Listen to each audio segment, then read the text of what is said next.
Oh, very good evening today. This is Vivekanand Jha, author of the Living Legends of Mithila, and of course, the author of Yes, I Am Bihari. Today, indeed, it is a golden opportunity for me here in Delhi, the capital city of this great nation.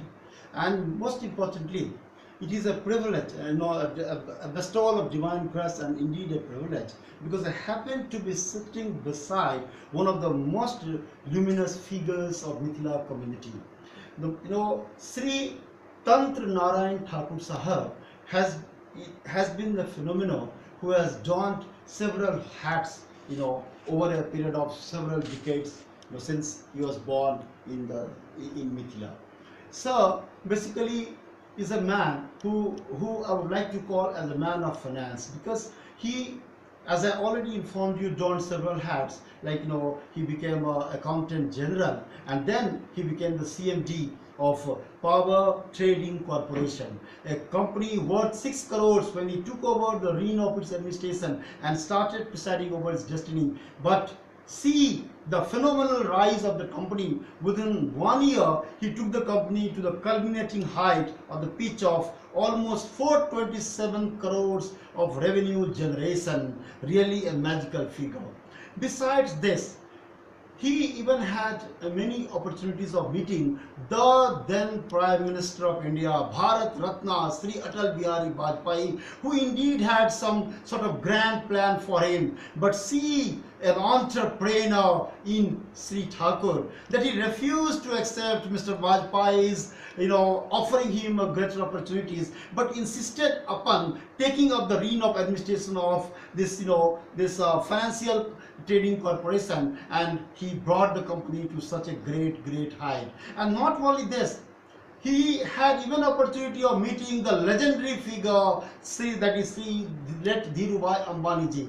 Once it so happened, when Power Corporation of India was almost ranked along with that of Reliance Group, and that really surprised the stakeholders of the company, like Mr. Anil Ambani, who came rushing to meet Sri Thakur and expressed his deepest appreciation for all that he had done, and even insisted very politely that his honorable father, let Dhirubhai Ambani, would be glad to meet him. And that crystallized a meeting between two legendary figures. One legendary figure who is no more with us, but the other one, who is sitting beside me. I am so privileged to sit beside him. He, when he went and had a 1 hour meeting with Dhirubhai Ambani, when he was closeted with him, and it was really, when the meeting concluded on a very positive note, Dhirubhai Ambani stood up to see him off. That was a sort of a very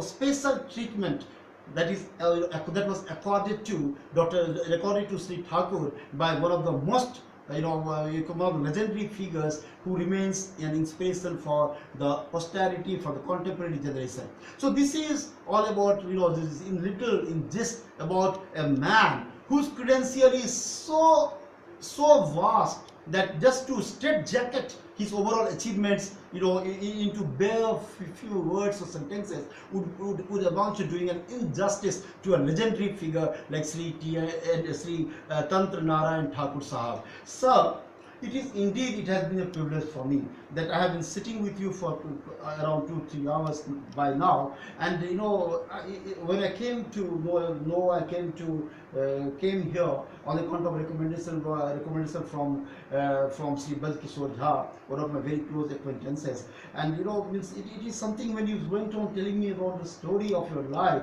I really saw it has been mesmerizing for me, and I felt so glad and so much, I would say, enlightened. At the same time, my overall respect for Mithila community, my own community, has risen manifold, because our community has produced such legendary, such galaxy of talents like your honored self.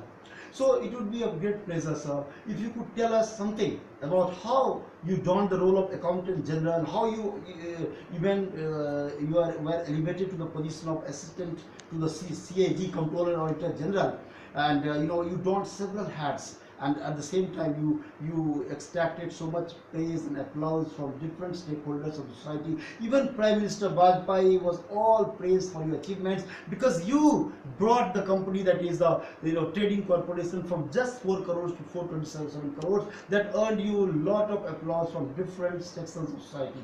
So I would just like you to sum up your overall achievement, though it wouldn't amount to do justice, but nevertheless, given the time limitation, please tell us, sir.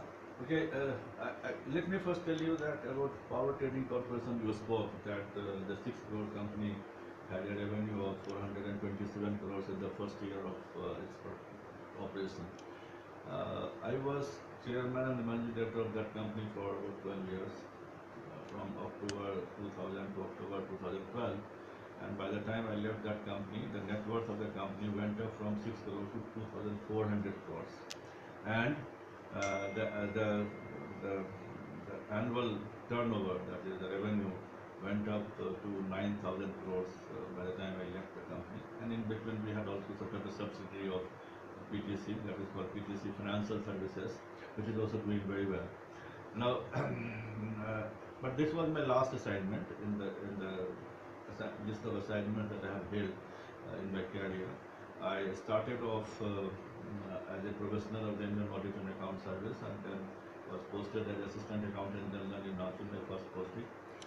My approach always, whether in service and in the government departments or outside the companies like PTC and PFC, has always been that it's hands-on, because I want to do things with my own hands and then try to provide leadership wherever it was needed, and keep hands off when your people are doing well, your people are managing well. Then you don't have to intervene and interfere.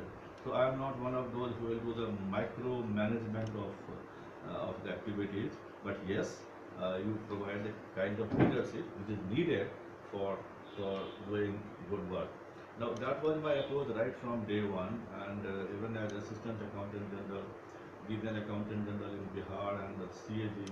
Uh, the Bihar Accountant General was, of course, I was working with him, but the CAG also got attention, and then he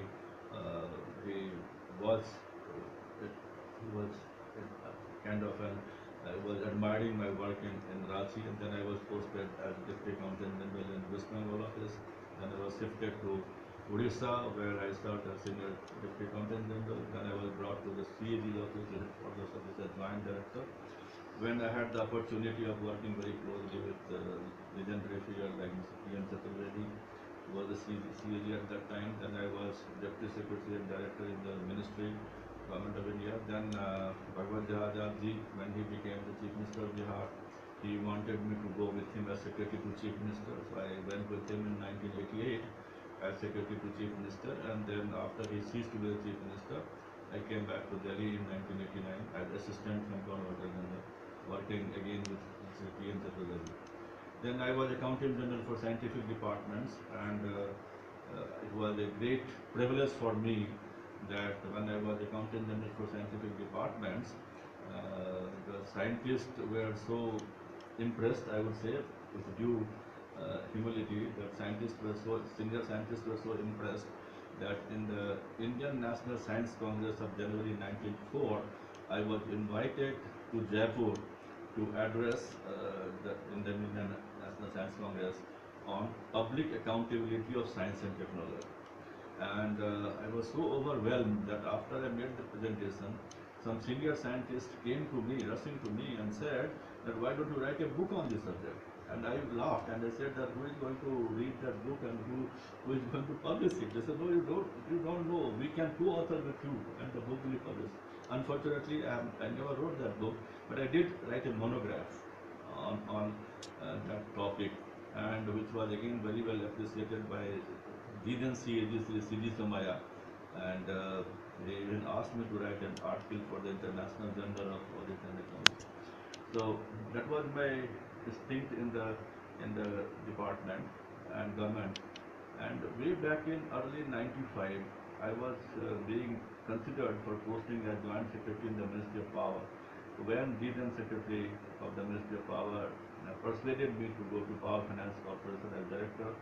Power Finance Corporation was a sick company at that time, and almost facing closure when I was persuaded by the Secretary to go there. And as luck would have it, I always say that luck plays a role in your life. So as luck would have it, uh, the company became a healthy company, and all the non-performing assets became a standard assets within 1 year of my stint. I'm not saying that I did everything, because I did not, apart from me, we did not bring anybody else into the company. But I must say the CMD at that time was a very nice person, and we worked as a team. And within 1 year, the NPH came to zero.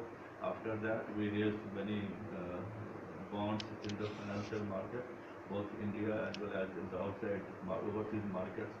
And the company then became a blue chip company. And that was when when it got attention of people like Mr. Anil Ambani and others. And I was I expressed desire to meet Mr. Dhruv Herman, and because it was a legendary